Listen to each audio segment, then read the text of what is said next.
Welcome to the June 2017 edition of the AJP-Heart and Circulatory Physiology video table of contents, or from the editor's desk.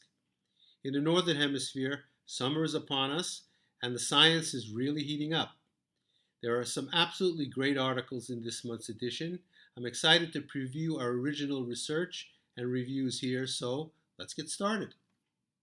Intriguing review article, Ungvari and colleagues provide an overview of an important pathophysiological problem, namely the mechanisms and consequences of cerebral microhemorrhages.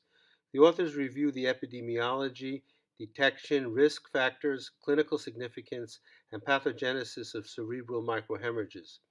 The roles of oxidative stress, microvascular fragility, and matrix metalloproteinases are reviewed.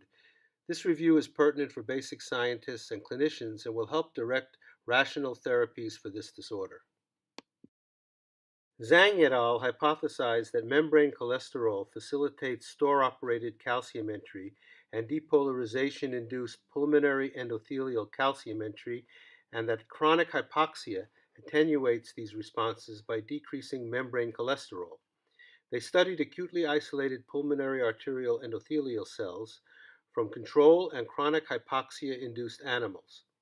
Cholesterol administration restored diminished store-operated calcium entry in pulmonary artery endothelial cells from chronic hypoxic rats while having no effect in controls.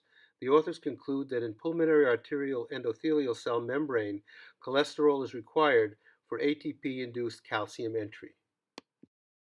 Ellis and co-workers compared changes in middle cerebral artery blood velocity, end-tidal CO2, blood pressure, and minute ventilation in response to incremental exercise between children and adults, because little is known about cerebrovascular regulation in children. Although middle cerebral artery velocity was higher at rest in children, there were smaller increases in velocity at each exercise intensity compared with adults. Adults exhibited greater hyperventilation-induced hypocapnia than did children.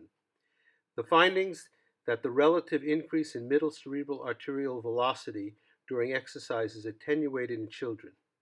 In addition, the relationship between end-tidal CO2 and middle cerebral arterial velocity was weaker in children, suggesting that exercise-induced increase in flow may be differently in children compared to adults.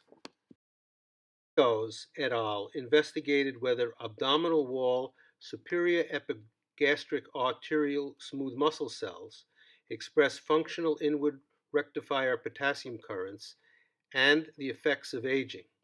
Studies were carried out using patch clamp, mRNA expression, and whole vessel myography. When extracellular potassium was raised to 15 millimolar, barium-sensitive inward rectifying potassium currents were activated to a greater extent in old mice than in young. Aging decreased maximal vessel diameter while having no effect on resting diameter. PCR revealed smooth muscle cell expression of KIR 2.1 and 2.2 that was not affected by age.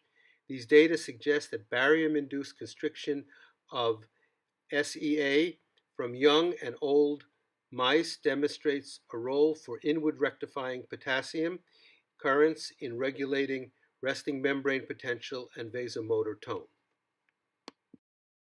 Finally, Graw and colleagues studied the ability of human haptoglobin and hemopexin to inhibit the adverse effects of nitric oxide scavenging by circulating hemoglobin in normal mice, in mice on a high-fat diet, and in diabetic mice. In healthy mice with normal endothelium, co-administration of haptoglobin, but not hemopexin, with cell-free hemoglobin prevented acute hemoglobin-induced systemic hypertension by compartmentalizing cell-free hemoglobin in plasma. This effect was not observed in high-fat diet or diabetic mice. Thank you for watching this month's edition of AJP Heart and Circulatory Physiology's video table of contents.